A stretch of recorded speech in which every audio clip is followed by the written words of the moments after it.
Are you using anti-snoring devices at night to sleep better?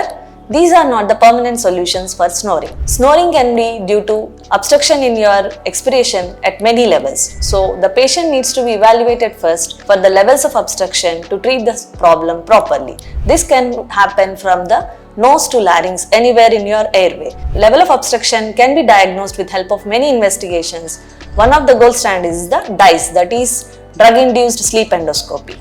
After DISE, based on the levels of obstruction, the treatment is planned, which can be either surgical or CPAP.